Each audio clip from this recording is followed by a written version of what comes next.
salaalee top jedhi gurbame farda boora tuttuqan malee fardi nootaalu bullaan dacheetu nama koora.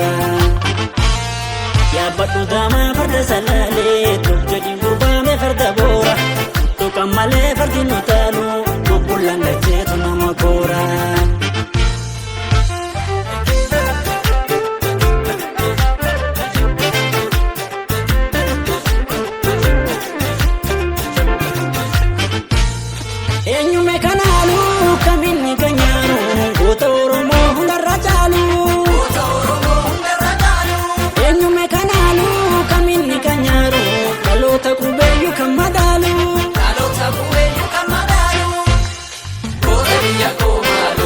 Kusin farsa, jeliya keti, walitti siyarasa, kolbai tullura, nageessa sagaleko, nekara konjira, nabir madu komoko, nekara konjira, nabir madu komoko, nekara konjira, nabir madu komoko.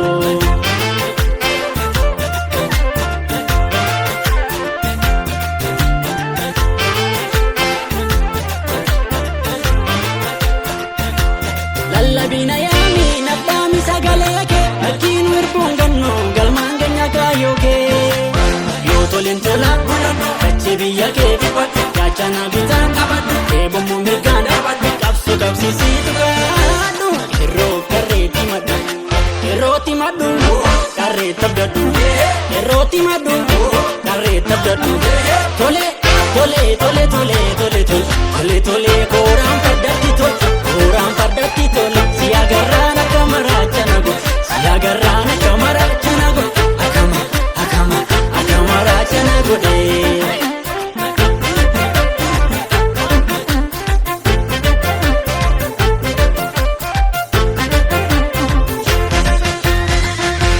Yaabbadhu daamaa farda salaalee top jedhi gurbame farda boora tuttuqan malee fardi nootaalu bullaan dacheetu nama koora.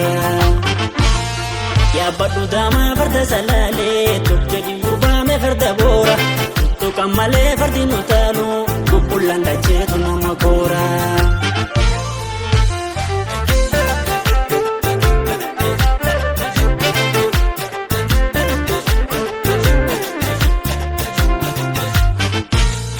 Eenyume kanaalu kaminni kanyaaru goota Oromoo hundarra caalu.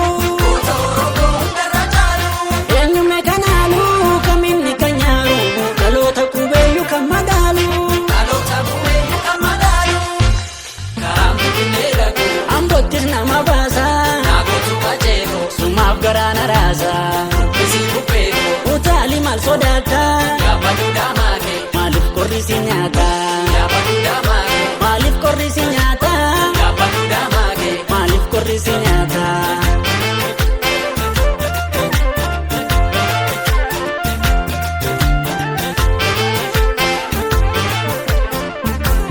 Lallabina yaami nabbaami sagaleke akkiin wirbuun gannu galmaan keenya kaayooke yoo toleen tola kachi biyya kee gaachana bitaan eebommoo mirgaan qabsoo qabsiisiitu gaadhu yeroo qarreetti maddu yerootti maddu qarree tabdadhu yerootti maddu qarree tabdadhu tole tole tole tole tole tole tole koora.